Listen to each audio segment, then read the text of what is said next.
Welcome back to another episode of the Brawn Body Podcast. Joining me today is Dr. James Johnson. James is a bodybuilding coach and a physical therapist. So today, him and I are going to be diving into the world of bodybuilding from a physical therapy lens. What kind of things do we typically see? What kind of things should we be considering in our rehab? What kind of things might we have missed in the past? And so much more. So really great episode diving into the sport of bodybuilding through the lens of a physio today. Really appreciate James's time and highly recommend you check him out. This entire season of the podcast is sponsored by Isophit. Isophit is my go-to for all things isometric strength training and can help you win more and hurt less. For more on Isophit, I highly recommend you check the description below. Enjoy the show. James, welcome to the podcast. I'm super excited to work with you today, man. Thank you so much for being here. Yeah. Thank you. Thank you for having me on. Love being a guest on podcasts. It's nice to be on the other side of the microphone, I guess, if you will, just with how much recording we do. It's good to answer questions instead of ask them. Yeah, definitely. I was going to say for people who aren't familiar with you, or maybe they aren't, familiar with your own podcast that way, would you mind filling them in a little bit about all the amazing things that you're doing? I don't know if I would classify them as amazing, but yeah, so I'm heavily involved in the world of natural bodybuilding. I'm also a physical therapist, so I've just kind of meshed the two together. I do coaching, I do rehabilitation of bodybuilders, and then I also, with a couple of my friends, started a pretty much a media outlet for natural bodybuilding specifically. So that's the podcast I was referencing. That's Natty News Daily. We're kind of like media coverage, event promotion, all the above, just because there isn't really another source for that. So pretty much every aspect of my life is fitness, catered more so to bodybuilding. I do actually, with some local connections, handle some professional combat sports individuals and athletes, but it's mainly the guys that like to get jacked and swole. And there's nothing wrong with that. I mean, I love my Friday morning arm farm sessions and that sort of thing. But I have noticed, and we were just talking about it actually, there's a disconnect in the rehab world when a bodybuilder comes in for PT. It's just Mhm. like, oh, well, we're just going to treat him like a field athlete, or we're just going to treat him like the 90-year-old sitting at the table across from him. When in reality, a lot of times that doesn't really match what they need. And I feel Mhm. like there's just this overall general misunderstanding by clinicians when it comes to the bodybuilding world and bodybuilding space. And Mhm. I think that injury becomes a very slippery slope for both bodybuilders and clinicians because, if you look at a bodybuilder and tell them, hey, you got to take 4 weeks off from training, you might as well just like shoot them in the foot at that point because Mhm. they really live to train in a lot of cases. Like that is life for them. So I think that having a bit more of a depth of understanding as it relates to bodybuilding is really essential for like the modern day sports ortho minded clinician, if you will. Yeah, absolutely. And there's all sorts of topics. I'm sure we won't even get to cover all of them. But yeah, it's bodybuilding in itself is misunderstood. The like I'll call it, I reference it as natural bodybuilding, just the tested side of the sport is even more so a niche. So you could just continue to niche down even more and more. But yeah, it's the tricky thing when it comes to bodybuilding is those athletes have to train their entire body frequently, right? If you have a cross country athlete, you have a soccer player who's not a goalie, they injure their upper body, there might be some limitations, but they can get away with a lot of different things. If a bodybuilder, it doesn't matter what muscle it is, if they strain anything, they pull anything, if they have any sort of ailment, it's going to negatively affect their ability to train. And the training is their sport because you only really step on stage for 5%, of the year if you're even competing within that year. So training really is all we do. Yeah, no, exactly. And that's a great, interesting point too on the muscular strain standpoint, because that can be certainly more debilitating in this population. Are there any other like key injuries or typical injuries you see in the bodybuilder population from your end of things? The the ones that are most debilitating are normally shoulders and backs. And then you can, a whole umbrella of different diagnoses underneath that. But those are the ones that it's really hard to train around simply because you use those joints for so many different things, whether it's for stabilization, axial compression, and leg training, gripping, pulling, if your shoulder's messed up, there's not much you can do upper body and eliminate that. Where like if you have a golfer's elbow or something like that, you can use straps, you can do other things to kind of reduce the amount of grip that you have to use to get your training done. But yeah, I mean, and those are the ones that most people come to me specifically for. Obviously, you get your handful of like odd, weird things. Like I'm taking care of a guy who's strained his neck squatting, likes to do direct neck training. Well, now that's a little bit interesting, right? Or just these odd little things here and there. But yeah, it's mainly the back and the shoulder, which I think is probably representative of a lot of different athletic populations. Definitely is. And it's interesting because when I've talked with bodybuilders in the past, a lot of times they've been switching away from different free weight setups just because they understand that, yeah, it's a great way to train, but there's also a little bit more of a risk in some cases, right? If I'm going to do a barbell squat versus a machine squat, well, the stabilization element isn't there. So I can still get the training effect without quite as much demand on the spine and, possibly reduce some injury risk. So, Mhm. understanding too, like from a clinic environment standpoint, like, where we're at, we've got power racks and dumbbells and all that sort of thing, but we don't really have a whole lot in the way of, free weight plate loaded machines or Mhm. pin loaded machines even. And if that's the preferred style of training for someone in the bodybuilding space, then I feel like it's very difficult for us to get an accurate assessment of what they're doing without the equipment, one, but two, to get them back to what they want to be doing from a training standpoint, we have to get creative with how we use weights and free weights and that sort of thing in order to make it happen for them. Yeah. Yeah. And it is interesting in our world. There is certainly a camp of people that still fall under the old, like everyone should squat, bench, deadlift. But there is also almost a counter to that where it's the people that won't even touch a barbell anymore because it's not optimal. And for the reasons that you give, right? Like you can't get as much power output into the targeted muscle because you're, expending energy, stabilizing and all these different things. So it's kind of case dependent, athlete dependent. The thing that I preach to all of my injured athletes in that sport specifically, powerlifting, you have to bench, you have to squat, you have to deadlift, right? Strongman, there's very specific tasks they have to do. But for bodybuilders, as long as you're applying an appropriate amount of stimulus via loading, via artificial intensifiers, things like that, and you're getting a moderate amount of volume, you're probably okay. Right. So some of it is more people being like just personally drawn to a movement and they want to do that movement because they kind of identify with a certain camp. But it's almost breaking those barriers sometimes for people to say, like, this movement that you love doing, and I'll use the deadlift as a great example because I was in that camp for a while. I love deadlifting. It did not love me.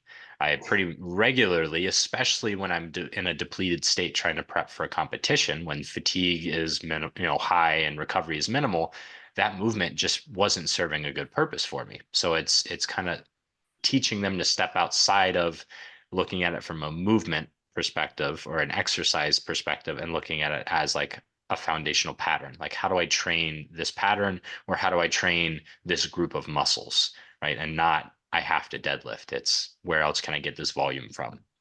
Yeah, exactly. It's being able to look at it and say, hey, look, I need a big toolbox here. I can't just use this one tool for everyone. And I think that's an essential element to this. And, along those lines too, when it comes to the exercise selection for the bodybuilding standpoint, like I feel like past exercise history is so key here.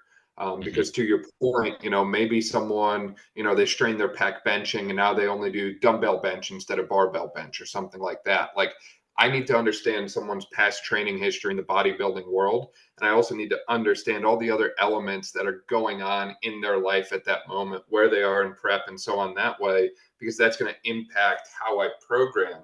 So, from your eyes, when you get a bodybuilder in, what kind of things go into your programming considerations for a Mm-hmm. rehab standpoint? And how do you go about dosing? Does it vary if they're prepping for comp versus out of comp season? How do you go about juggling all these different factors? Yeah, so it's a lot of conversations, I'll say that, but that should be happening with any athlete, any non-athlete, pretty much anyone, right? We should be getting as much information as possible on the subjective side. I think honestly, with a bodybuilder, it's easier to get a lot of that data because we control so many different variables in our life. So if I were to ask a general population client, how many hours of sleep are you getting a night? What's your average like caloric intake? What's your step count on average? Average sleep quality score. they're not going to know most of those things, right? There is a movement towards that in the general population, but it's not where it should be probably. You ask a bodybuilder that, they're going to send you over their spreadsheet that has all of it, right? Most of them. There are some that don't, but I could tell you right now, if I ask my athletes, they're going to know what their average sleep was. They're going to know like average weekly RPE or RAR. They're going to tell me my average steps were 8,000, which is up from, 2,000 up from last week. So you can look at all these different variables and factors and see what is your baseline, what is your average? Because as you know, most of these like non-traumatic injuries are from major peaks or valleys, right? Fluctuations in training capacity and tissue resiliency there. So yeah, it's a question about what have you been doing training wise? What's your split look like? What's your average, volume landmarks across the week? Um, Equipment availability is big. We talked about like some people more so now train from home, right? Like I'm sitting in my home gym right now. So if I assign them a certain movement and they just don't have the ability to do that movement, I'm not serving them a purpose, right? So I get that whole list of what do you normally train with? What do you have available if you can't do those movements? And then it fluctuates with every single person. You'll find camps of people that do high volume, 20 plus sets per muscle group per week. You'll find camps of people that do, 6 to 10 sets per muscle per week. Now, then you have to ask, what other variables are they modifying? Is their intensity higher because their volume is lower? What's the frequency look like? And those are things you want to match as closely as possible. But one of those factors is probably something that's not going well, right? If they're going high intensity, high frequency, and now they're getting these tendon issues, it's a conversation. Can we scale the intensity back? Can we do some like lower intensity, higher volume work, blood flow work, pre-fatigue work, all these like intensifiers and things like that? How do we get a training stimulus that might be slightly different than yours, but still gets you the end goal of maintaining or growing muscle? Yeah, no, I think that's an excellent point, and it all comes back to what you said, that volume piece here. It's modifying volume, and as you alluded to, I think sometimes we get addition by subtraction, for lack of a better way to put it. Is you do Hmm. see some people make those big spikes because they need to blow up a certain muscle group, and it Hmm. feels great in the short term, and then before you know it, you push a little too far, you end up redlining, and we're back to square one. So sometimes it's like, hey, look, 6 sets a week is better than no sets per week. Hmm. So changing the way that we view movement in that sense. But on And top of that, as well, oh, well, go even ahead. even even to that point, it's where are we dispersing the volume in the Right. week, but also like within the session, right? If I tell someone if I want them to hit, we'll say like five sets of quads in a session, it wouldn't really make sense if they're already banged up and sore and have a strain to say 4 of those sets are going to be barbell squat and 1 set's going to be leg extension, right? Right. There's probably a smarter way to do that that might cause them less, pain. It could be 3 sets of leg extension prior to that squat. So now the squat is already fatigued. Now they need less load on the bar, and now they're below the threshold of where their symptoms start. Right? Maybe it's only when they hit a certain load because the tissue can't tolerate that. And if we find a way to artificially decrease the load they need to keep the intensity, you've solved their problem without having to take anything away. It's just reallocation. Right. Allocation of resources. I really like that. And I think this is the place where machines really are your friend. And I Hmm. know that a lot of people bash on machines. And, about 3, 4 years ago, when I was in the midst of PT school, we were kind of pushed that machines are bad and we shouldn't use them. And I kind of fell for that at first. But I've really changed my mindset lately. And it's like, hey, look, they might not be able to barbell squat, but if they can belt squat, that's still better than nothing. Or understanding that the orientation of different machines will place the load in different areas, right? Like I might use a hack squat to get a lot more of a quad focus, but I might use the Hmm. belt squat and cue things a little differently and get more hip extension kind of pattern. So understanding that you can still train those movements, but offload tissue based on the setup of the machine and the overall mechanics that follow. Yeah, yeah, absolutely. And the machines tend to be slightly more, they isolate a little bit better, especially Mhm. the isolation or accessory machines. But yeah, hack squat, right? Great way to train the quads, like you said, minimize a little bit of axial loading and standardize form. Because Right. if you throw anyone untrained on a hack squat, they're probably going to figure it out relatively well, and it's probably going to be relatively quad biased. Throw anyone random under a barbell and say squat, you're going to see 50 different versions, right? High bar, low bar, more hip, less hip, vertical torso. It's very hard to control all those variables, and which could be a benefit. And I think that's why a lot of the grad school professors and the strength coaches teach that, because it's functional, right? But if we're trying to really limit strain in certain areas or really target certain tissues, the more variables you can control, the better, in my opinion. Yeah, not to mention, I've noticed with machines that kind of add that stability element, like we talked about earlier, a lot of times people are able to hit greater ranges of motion and depths Mhm. than they can with the free weights just because they don't have the stability in that position. And when I've watched bodybuilding posing routines in the past, it seems like mobility is a huge piece to that. It's not just a matter of, looking big and being able to flex and having mass that way. It's also like you need to be able to move. Like some of these guys are doing splits on stage. So it's like you need to be able to train through a full range and be able to get into those positions. And if you can't get there training, then what makes you think you're going to get there from a posing standpoint? Yeah, yeah, and those are the examples you gave are like the crazy ones, right? The splits and all that kind of stuff. But Yeah. even just your standard posing, I work with a lot of athletes. Like thoracic rotation is a big one, shoulder rotation, the ability to truly protract your shoulder blades. All of those things are, a lot of athletes don't have to worry about that. They just go through the motion, the mechanic, and it just kind of happens. But to like truly protract both sides evenly so you look symmetrical, get that full width on some of your back poses is a challenge for a lot of people. And to do so in a way that seems flawless and effortless and relaxed, because you don't want to be up there on stage shaking, right? Or the ability to truly just contract every muscle at will, right? Like the sport, you have to make it look relaxed, but you have to be able to show the muscle and the definition when you are on stage. So while we're up there smiling and trying to be like calm looking, you're squeezing the hell out of everything, right? Right, right. And I'd imagine that means different things like isometric muscle training become kind of important for a bodybuilding standpoint. It can be, yeah. I mean, posing practice is huge, not just to make it look good, but for the endurance of the ability to hold those contractions. A lot of my athletes will start, 6 months out and start building up their posing endurance. It's not just let's go through it on camera to, get some Instagram photos, or even for me to like review their form. I've been at shows where those athletes from a specific class have been on stage for 30 minutes.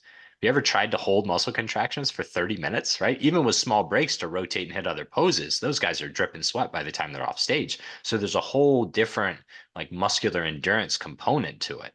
And again, you have to look relaxed while you're doing it. So it's not like it's Yeah, it's an art, it's an art that you don't really understand until you've done it. yeah, no, exactly. It has to look effortless. It kind of makes me think of like a gymnastics or cheerleading in that sense. And maybe that's a Mhm. poor comparison, but I just look at the crazy stuff that they do for the length of time that they do it. And again, it's an art form. It has to be effortless. It has to be done a certain way, a certain technique. You're being judged the entire time. So I Mhm. see some parallels between the two there. And you're right, it is a very different type of endurance. Typically people think endurance and they're like, okay, the incline treadmill walk or something like Mhm. that. But this is a very different kind of endurance. It's not your typical like cardio engine building, so to speak. Yeah, yeah, absolutely. Yeah, it's unique, but and coming back to like the mobility demands, right? I'm just thinking, so there's one pose, it's our side pose called the side relaxed. There's nothing relaxed about it, but it would be the one if you're watching a show where theoretically you are facing perpendicular to the judges, right? Like they're looking at you, you're this way, so you can see the side profile. If I were to stand just purely side on to you, I'm going to lose all my width, right? You're just going to see right across me. Well, that kind of defeats the purpose of showing your silhouette and showing your muscle taper. We talk about like taper from the shoulders down to the waist. You want this like V, this is very aesthetic, right? So to do that pose correctly by the judging standards, I have to have my legs pretty much from my navel down perpendicular to the judges, but I then need to rotate my entire thoracic spine and shoulders around facing the judges as much as my body will allow me to. So then I can show that front shoulder and create that illusion of the taper down, right? So you're literally torquing your entire body.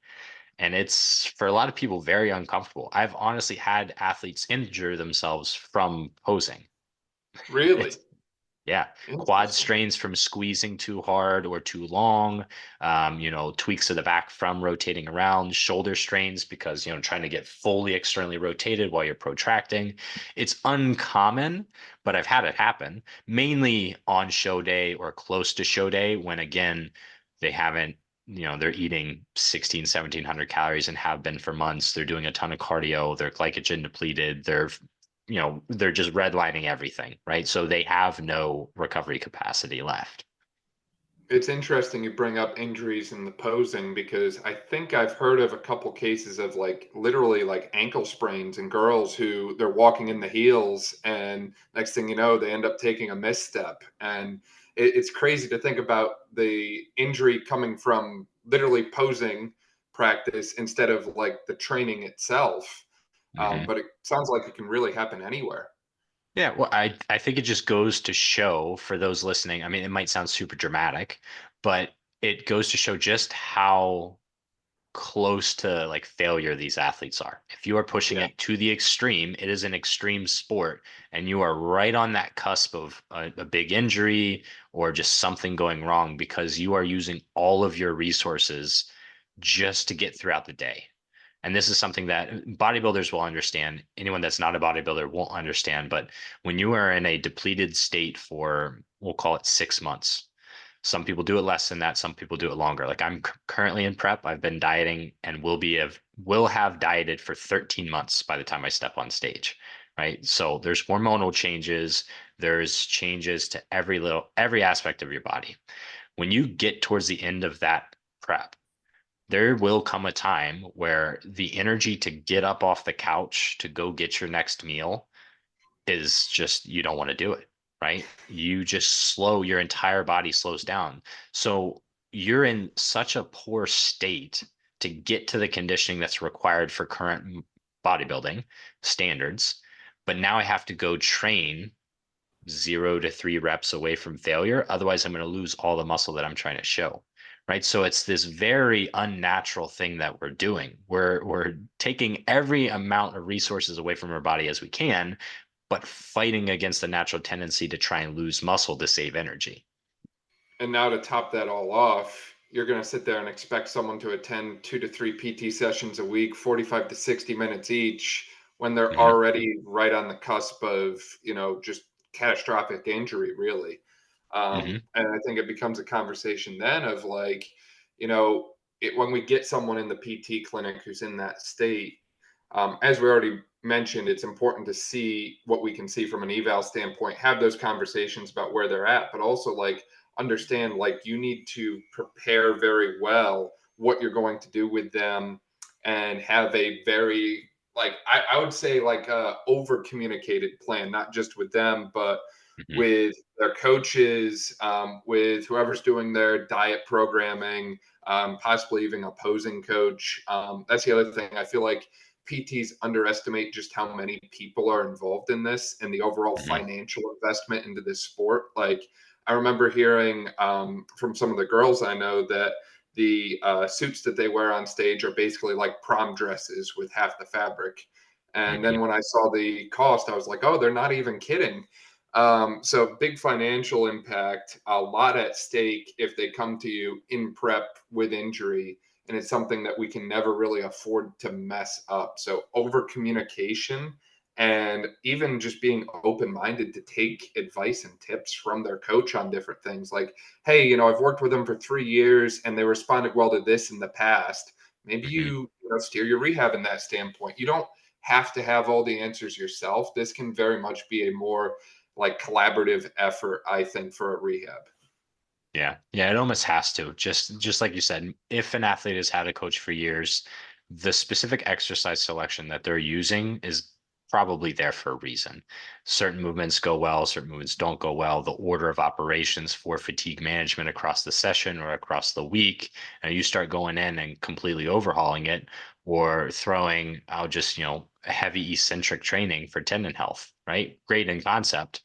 But if they're already gassed and you're throwing in some heavy eccentrics at the end of a session, is that really benefiting them, right? Or are you just taking away more resources from them and, diminishing the recovery capability even more? So it has to be very specific and very catered, and normally concise, right? I think concise would be the word that I would use, right? It's not the person that you get in and you throw 18 different exercises at them, because every single thing you assign has to have a purpose. And I like to really try and, instead of adding and supplementing, substitute, right? Let's find substitutions. Let's modify the movements you're already doing so you at least get a similar stimulus. Or in general, it's the theory of specificity, right? Like, how close to what you were doing can I get what we need to do to get you back to your full force? Yeah, no, I like that. I like that a lot. The concept of switching things out, and the concept of, again, it's just overall load management. It's not just add more, add more, add more. It's how can we get this to feel better, get them back to what they need to do in the most efficient way possible. And this is an Mhm. area too where, I know sometimes I'll throw shade at different manual things and that sort of thing. But if you can do something soft tissue targeted that gets someone feeling notably better very quick, then go for it. Because again, you're not going to interrupt that exercise side of things here. You already know they're doing the amount of load Mhm. that's needed for adaptation. Your whole goal is to just kind of support that recovery process. And, if someone feels better after a 15-minute scraping session or cupping session or whatever that way, then I'll make that transaction every time in this case. Yeah, yeah, and that's huge, right? And I was going to bring up that point if you didn't.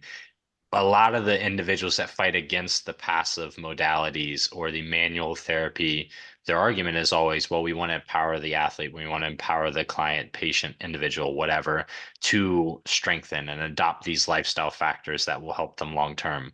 Bodybuilders are already doing that, right? Like you said, it's not like, oh, you just need to go exercise and get stronger. Like, they have that covered. They need pain reduction, symptom reduction. They need a plan that allows them to get around this pain to get to the end goal of getting on stage if they are in prep, knowing that full recovery may happen, but also might not happen. You might just be taking the role of like the in-season athlete sports physical therapist, and like, let's just keep taping you together until you can get to a place where we can really focus on recovery and rebuilding in the off season, right? Or the out of competition season. Now, the off season athlete, you can do a little bit different, right? Like, it can be more load management, exercise modification. They can rest a little bit more because they have a little bit more freedom. The timeline's not there. But yeah, if someone's 6 weeks out from a show, 8 weeks out from a show, you're doing whatever you can do to get them on stage, because, like you said, it is a huge financial investment. They've poured money, time, just months and months of preparation into this. And for them to not get on stage, it's normally not an option. Yeah, and just to bring that point home, I think a lot of people don't understand the sacrifices that you have to make in the bodybuilding space. Like, until you're the one literally packing meals when you go out to dinner with all your friends who are getting, bottomless wings and fries and beer and that sort of thing, and you're sitting there with like your third thing of chicken and rice for the day. Like, until you've done that for like months or even a year straight, I don't think you really have the appreciation that goes into a sport like this. Like, it is very much to the extremes in all aspects of life and not just the training. Mhm. And I got to ask, is there like a go-to formula that you use when someone comes in with like a soft tissue injury? Like, where does your head go to get them feeling better quickly? Like, are you like, hey, look, we're going to do X, Y, and Z? Or is there a lot of clinical variability with that? Or Hmm. Yeah. So this is interesting. I was thinking about this before we hopped on because I knew this question would come up. It definitely is case dependent, but if I had to put together like my Bible of how I'm going to rehab somebody in this setting, I really like to lean on some heavy isometrics for the analgesic effect, right? Get the tissue feeling a little bit better, loading it without all the shear force. And then the structure of their exercise sessions, and honestly, mine and most of my clients, whether they're injured or not, has utilized a lot of pre-fatigue techniques. And it's funny because I learned about that not from my physical therapy background, but actually from a very well experienced strength coach and bodybuilding coach who has since passed away, John Meadows, the mountain dog, if anyone knows who he is. He really preached these pre-fatigue. Get a good stretch on the joint and the tissue you're going to target, get some blood flowing to it before you do your heavy compounds. That way you're prepared. And it just really seems to work, right? There's been some studies coming out showing that like pre-fatigue actually might diminish hypertrophy in certain tissues, but anecdotally, my body's never felt as good as it does now, and most of my clients will report the same thing, right? And you just can think it through, right? If I'm going to hit a head like 3 sets of heavy 6 to 10 leg press, hack squat, belt squat, barbell squat, whatever, the amount of load that I need to use to be in an appropriate intensity is going to be dramatically higher if I start that as my first movement versus if that's my third to fourth movement of the day, right? So if I hit my leg curls, my leg extensions, some calf raises, all that stuff, warm up all the tissues I'm going to be using, still get a hypertrophic effect from all of that. So it's beneficial volume. It's not just a warm up, but then hit my squat, you're just going to feel better. I can guarantee it. And then, yeah, if someone's in a lot of pain, I use the leg extension as a great example. Someone has knee pain, right? Before we do even our full like concentric sets, we're going to do 1 set heavy isometric, like max effort, 10-second hold, and do like 10 of those, and then go into our regular working sets. And it tends to help for most people.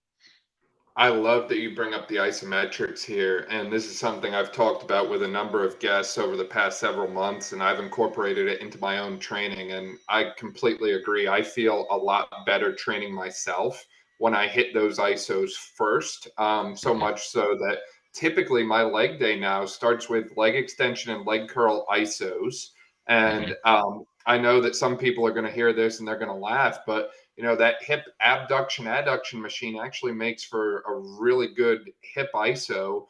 And on top of that, like I feel like the adductor muscle group in general is typically undertrained. Like we just throw Copenhagen's at it and think it's got everything it needs. And I find that the more I hit that combo of about 4 different movements, just real basic low overall load, low overall volume, just getting blood into the tissue, the better I feel when I do everything else. So much so that I feel better when I do that over, your typical dynamic warm up or your stretching or whatever other stuff that you do or typically see from a warm up standpoint. I think that there's a lot of power from the blood flow effect, but also like the neurological effect here too.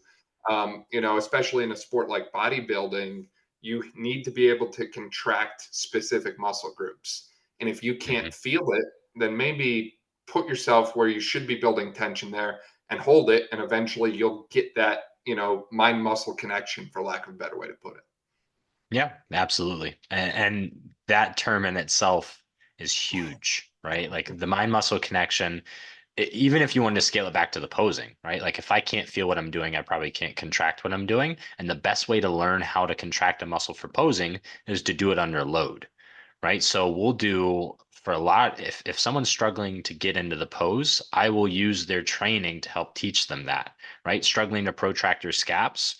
Well, guess what? We're going to use a cable row, and I want you to intentionally protract at the end of the movement in that lengthened position so that you can feel those scaps go around your rib cage and expand your lats and expand that whole region before you contract into the concentric portion, right?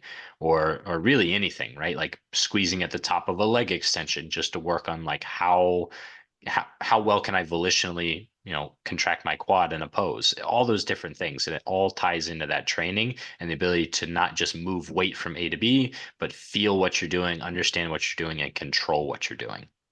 When do you go about breaking down movements into single versus double limb? So, if someone comes in with like a right sided injury, do you go right to double leg interventions or do you say, hey, we're going to train both?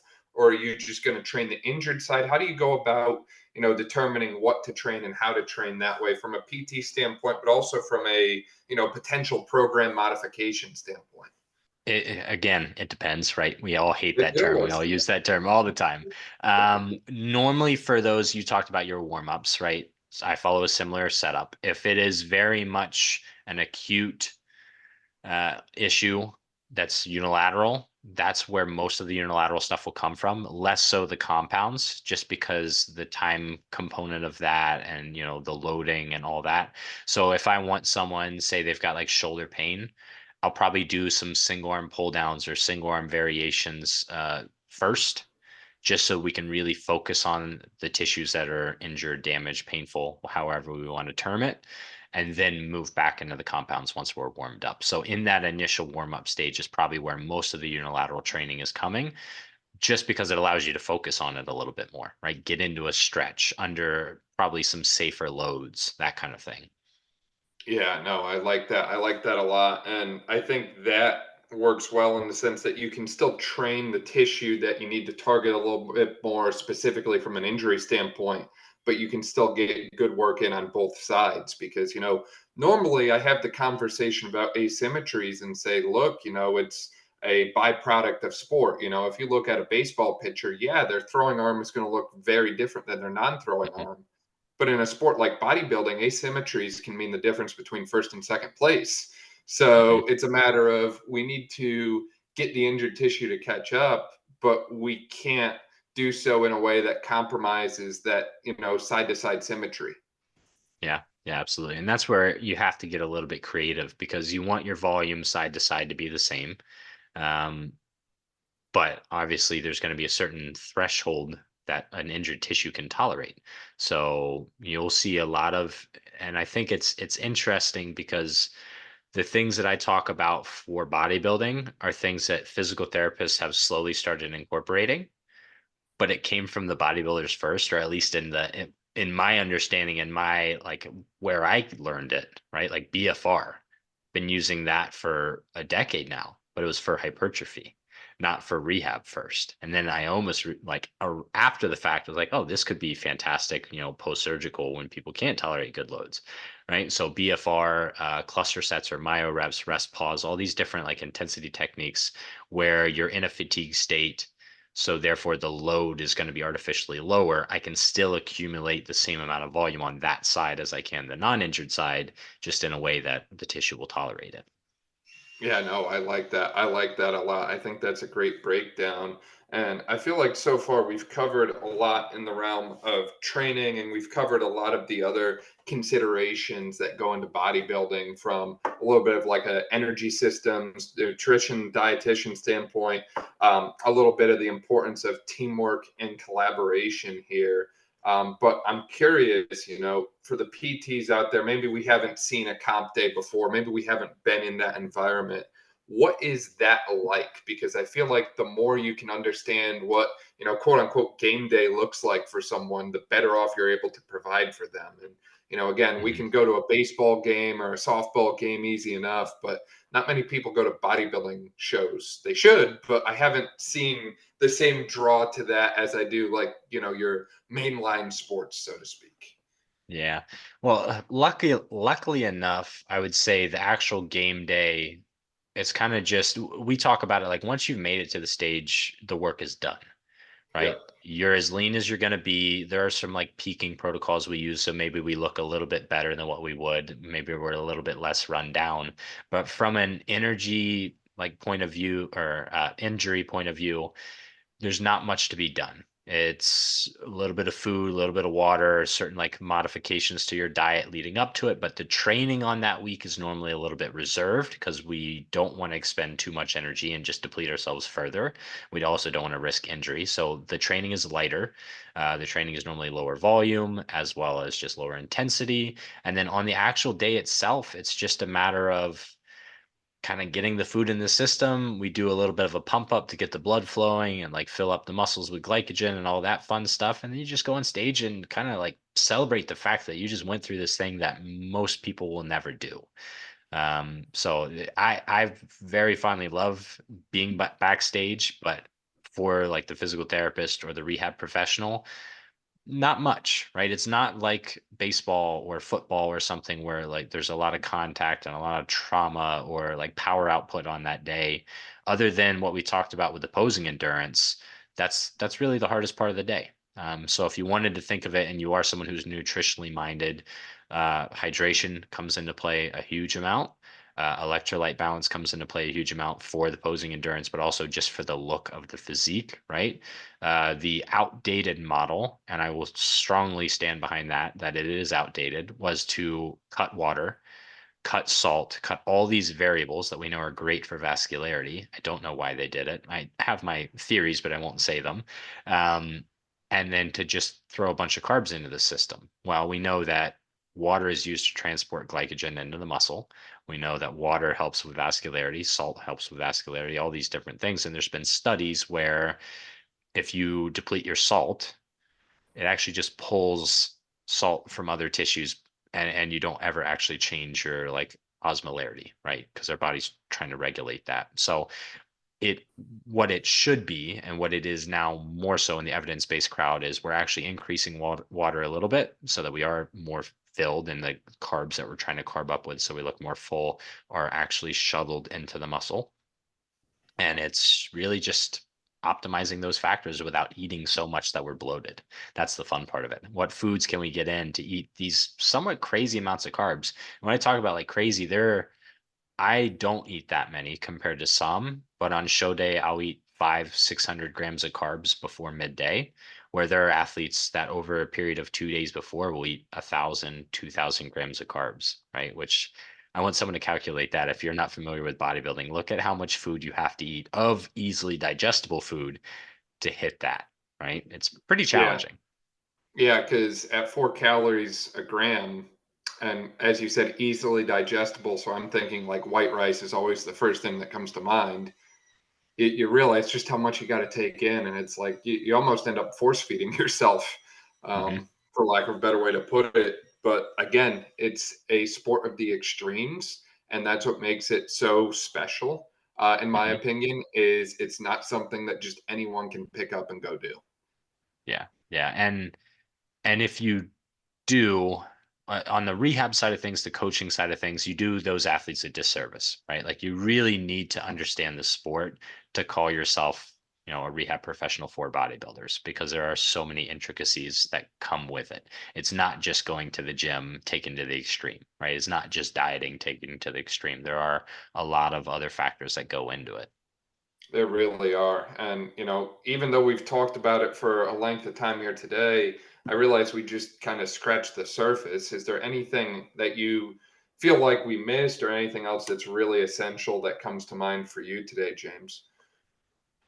Um, I wouldn't say exactly. The first thing that comes to mind, I kind of flash back to when you talked about the collaborative approach, right? Yep. Working with other professionals.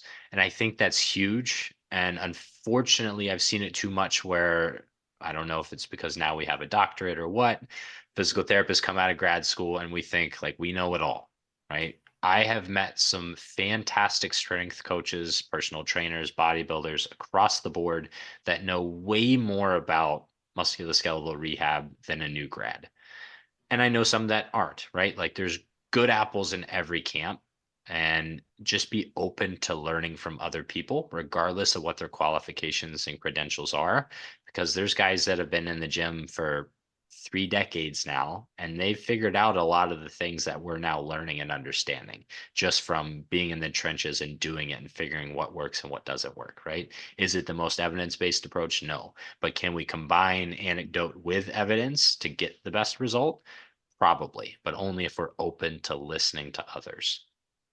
Absolutely. And at the end of the day, for every patient, every case you see, N equals one every time. Mhm. I've had the pleasure of talking with a lot of people who do a lot of research, and they've kind of confirmed for me that sometimes they run a little bit behind on publishing the latest and greatest things because there's edits and different things that have to be made. So sometimes, you're doing the evidence based approach by taking that N equals one, figuring out what's worked for that person and what has worked over the past several years and using that as your forefront. Mhm. Yeah, yeah. And if we wanted to quickly just talk on the research, I mean, one of the big criticisms of hypertrophy research, which we could kind of tie into even rehab for bodybuilders, is you have to look at the population that was utilized. There's not that many Right. labs that are testing and doing research on well-trained individuals. And we know that the Right. response of an individual that's never been in a gym and the individual that's lifted for 30 years, 20 years, whatever, is going to be vastly different just based on hypertrophy or response to training or exertion or any one of these factors. So if you are taking the evidence-based approach, right, reading through all the articles, look at who they did the study on, right? Agreed. Because they can only answer the question that they ask, and they can only answer the question that they ask specific to the people they tested it on. Now we can extrapolate from that data, but it becomes increasingly gray as soon as we start doing that. Agreed. Agreed. That's a great point. James, for people who want to find out more about you, keep up to date with you, and just kind of follow along with all the great things that you're doing, where can they find you at? Yeah, easiest is on Instagram. The personal profile is j.johnson.dpt. That's kind of got a little bit of everything. It's my personal, it's my own training, it's my rehab. And then I have a business page as well, which is atp.performance.therapy. Websites that kind of match up with that. But yeah, mainly Instagram. People can reach out to me. I'm always on there. It's one of the curses of running multiple online businesses is my phone is always with me and I'm always on social media as much as I would like not to be. But yeah, and I'm very responsive, right? Like I know we all started somewhere. If people have questions, small injuries, even just on like the rehab side of things, like how do I get into this? Who should I contact? Please feel free to reach out to me because I will respond. I respond to every single person that messages me. That's awesome. We'll link to all of that in the description below as well. That way, if you didn't quite catch it, you can just click there. James, I really appreciate your time today and for everything you're doing, man. Thank you. Yeah, and again, thank you for having me on. It's great to talk about the sport because, like you said, not too many people know about it. We're hoping to kind of change that with what I'm doing and what my group is doing, and I think the sport has a lot of potential to help a lot of people, honestly.